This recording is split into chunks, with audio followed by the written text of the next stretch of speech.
Okay, so I'm going to show you how to pull a handle for a coil pot.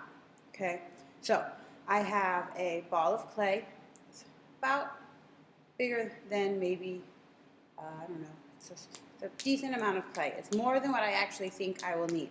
All right, and I'm going to make this more into a kind of a triangular more shape. I'm going to hold on to part of the top part of it, and then the skinnier, more triangular type shape, I'm going to actually be doing the pulling from. Okay, now with clay, we know that if all I do is grab this and pull, it's just going to break off. Okay, so what I've done is I've got some water here. Now it's cold, it's February, it's negative something degrees outside this morning, so I'm using warm water today because I'm going to submerge my hand in this and burn. Okay, so I'm going to get my hand wet. Okay, it's going to be dripping, and I'm going to moisten the end of the clay that I'm not holding on to. Okay, now in downward motions, I'm going to kind of hold my hand like this, so that way it forms almost like a rectangle there in the middle.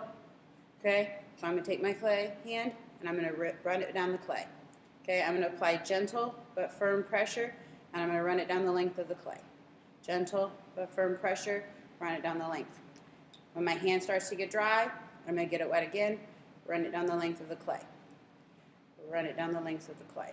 Okay, I do not have to get my hand wet every single time. Just when I notice that there's more friction as I'm pulling, then that's a sign that I need more water. The more water I add, the more gooey this is going to become. Okay? Yes, I want water to help with the pulling part of it, but I do not want so much water that my clay is becoming more slip-like consistency and less of a wet clay consistency. Okay? I do not want so much water that my hands are making a noise as I'm pulling. Now you'll notice now that it's getting longer, that last pull, I brought it more in a downward motion. Okay? I don't want to work horizontally.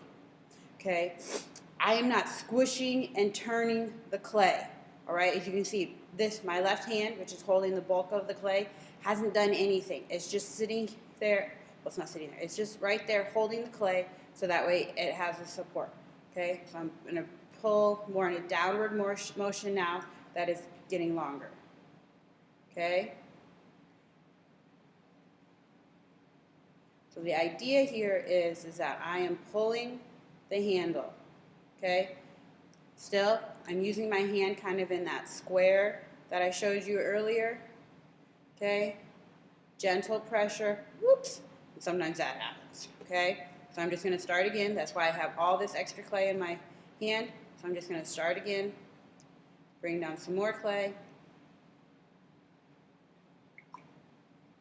I'm kind of rubbing the excess clay that's on my hands. I'm kind of rubbing that off so that way it doesn't create pockets and divots in the clay as I'm working.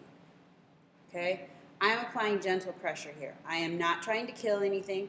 I am not trying to squish it.